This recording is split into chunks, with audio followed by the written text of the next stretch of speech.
Hey everybody, I had a bunch of requests to show how I did the effect in the EMC Marching Madness video from back at the end of March. I don't typically do how-to videos like this, so it's definitely not going to be really in-depth. I'm just going to show you the basics of how I did with one of the hands, and it's just repeat for all the rest of them. Alright, so the first thing was definitely the planning behind it. So this is a basic setup of what I did. You can see each of these little green dots 1 2 1 2 3 4 5 6 7 8 9 10 11 right there. So those are the 11 different players that were going to end up playing. I actually didn't end up doing the symbols because I ran out of time. But it's 11 different players, and each one has a different hand that I had to reach in there to grab the drummer, pull him back out, or put him in, whichever one character would be. So it's all lined up to the music, which is already made before, so you can hear here. So you hear the music in the background for that part. And then basically I planned when I wanted things to come in and out. So I would come in at the point you're supposed to come in and come back out at the point I wanted to come in. So like that for the center snare. So I used this cone thing because it was slightly green, and it also made it easier to pretend like I was putting something down and holding it up. I didn't have to like literally pretend. All I had to do was actually place something down and take my hand out, and then I just key it out later. And you'll see later these 2 points were important for actually tracking the size of it and making the person look like they were being pulled in. So step 1 was recording all 11 of them with this kind of view. So after that, I had to make sure I recorded the bass or the plate, whatever you want to call it, for the background side of things. So that's what this was for. I made sure I pulled the green screen away and the camera was in the same exact position, so it made it easier to place things in the area for it. So the next part would be to now record the actual snare part.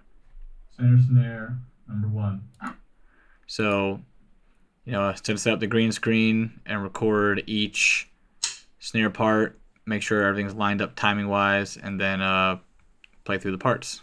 All right, after that, for this case, like I said, you record all 11, get them all done, and the next thing was to drag them all into After Effects. So just pull the base plate down into here, and then pull the hand layer into here.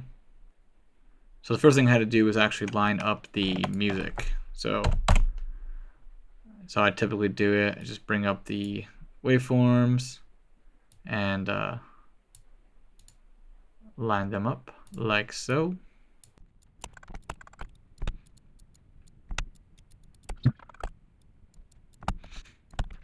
All right, so now once they're lined up, now I can go to a place where the hand comes in.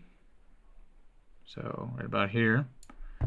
And then the effect I was using was Red Giant's Primat Keyer.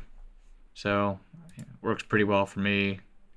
It's basically I do the first selection here, cross it, kind of gets it going, change it to matte mode, and go to the clean background mode where you add more to the background, and you just kind of keep selecting until the background's pretty much gone,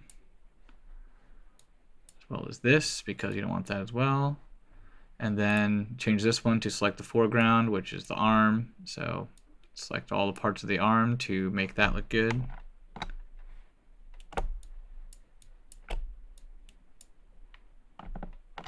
You don't have to worry about these points because they're going to be covered up by the person that you bring in later.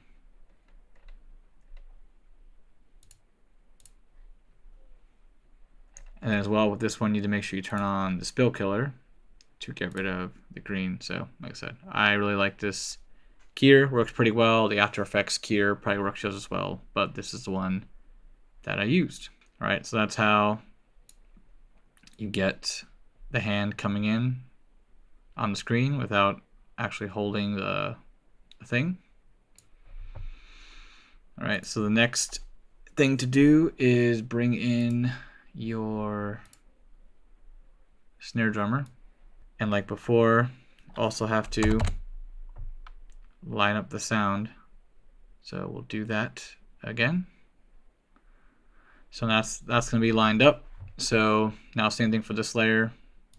Drop in Primac here. Same thing as before, just like that. Where's the matte layer? Add more of the green screen to it till pretty much the whole green screen portion is black. You might wonder why I put this black thing around the bottom. That's because this stand is super reflective, so it reflects the green screen. So if I was going to try to pull out the green screen, it was also going to pull out the stand itself. And that would have looked kind of weird. So I decided to not do it that way and just cover it up. Again, add the spill killer.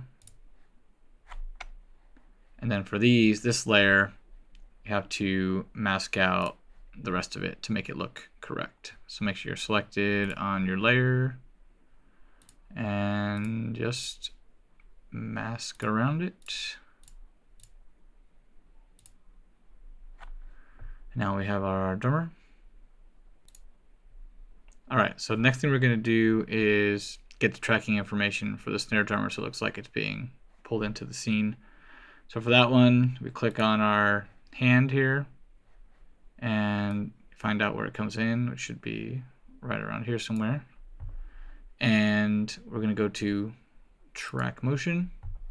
And for this one, I chose rotation and scale because I want it to be as close as possible. So we drag each track point over one of the black squares. Make sure you give it the proper room to actually be able to track. Keep it centered on there.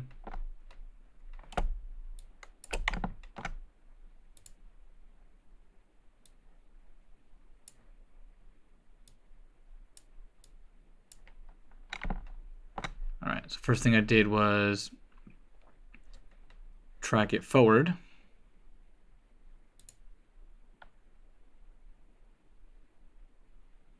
To make sure if there's any motion after I let it go, that would kind of be captured to give it that more realistic look. And then I tracked it backwards to get it all the way off the screen.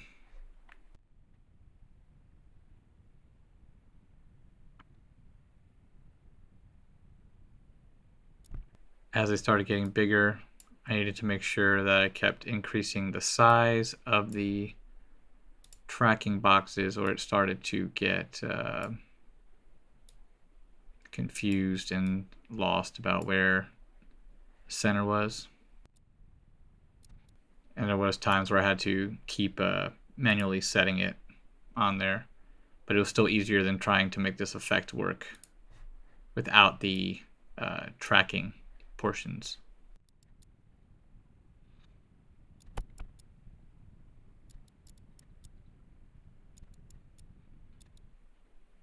At the end here, you can tell it does start getting pretty bad, and it might be because of the warp from the GoPro fisheye lens or whatever, and it starts getting confused, but you have to start setting it manually so it actually has something all the way out. Like I said before, this time spent here was much easier than trying to replicate the effect by hand with doing keyframes on the snare person video itself.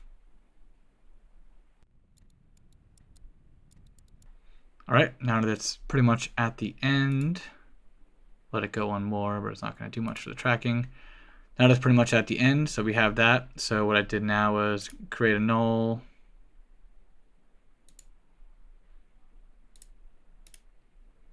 Called it center snare null.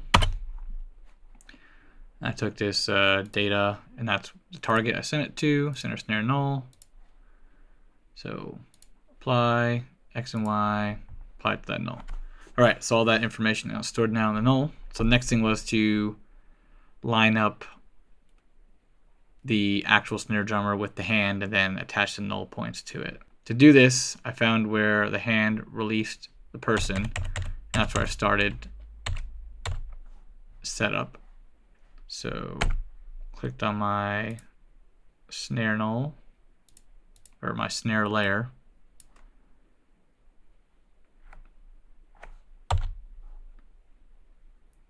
Shrunk it down to a size that made sense.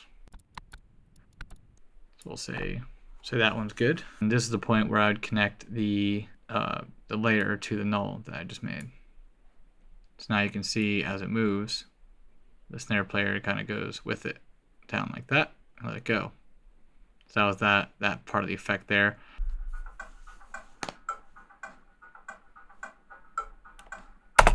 Cool. So hopefully that gives you some ideas on how I went through that, and maybe you can come up with something cool or different way to do it. I hope you like this, and have a great day. All right, nice. Let's add some more snares.